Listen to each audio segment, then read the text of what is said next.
തോൽവികളിൽ ഭയക്കുന്നവരാണോ നിങ്ങൾ? എങ്കിൽ പ്രസിദ്ധമായ ഒരു ജീവചരിത്രം പറയാം. കൊടും ദാരിദ്ര്യത്തിലേക്കായിരുന്നു അയാൾ ജനിച്ചു വീണത്.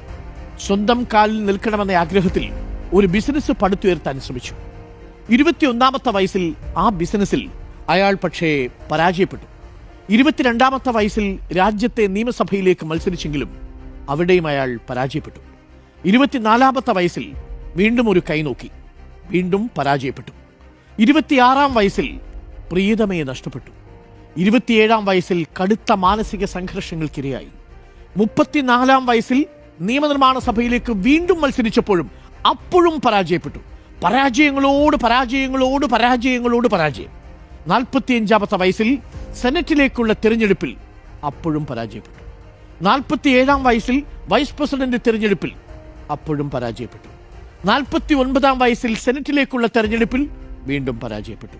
52-ാമത്തെ വയസ്സിൽ അയാൾ അമേരിക്കയുടെ പ്രസിഡന്റായി. അയാളുടെ പേരാണ് എബ്രഹാം ലിങ്കൺ. ആധുനിക ലോകത്തെ ഏറ്റവും മികച്ച ഭരണാധികാരി എന്ന് ഖ്യാതി നേടിയ സാക്ഷാൽ എബ്രഹാം ലിങ്കൺ. തോൽവികൾക്ക് മുന്നിൽ നിങ്ങൾ എബ്രഹാം ലിങ്കനെ ഓർമ്മിക്കുക. കഠിനാധ്വാനം തുടർന്നുകൊണ്ടേയിരിക്കുക. പരാജയം വിജയത്തിലേക്കുള്ള ചവിട്ടുപടികളാക്കുക. പ്രിയമുള്ളവരെ, മുന്തിരികളെ ഞെരുക്കുമ്പോഴാണ് വീഞ്ഞുണ്ടാവുന്നത്. സമ്മർദ്ദങ്ങളെയാണ് നിങ്ങൾ വിജയത്തിന്റെ പടികളായി കണക്കാക്കേണ്ടത്.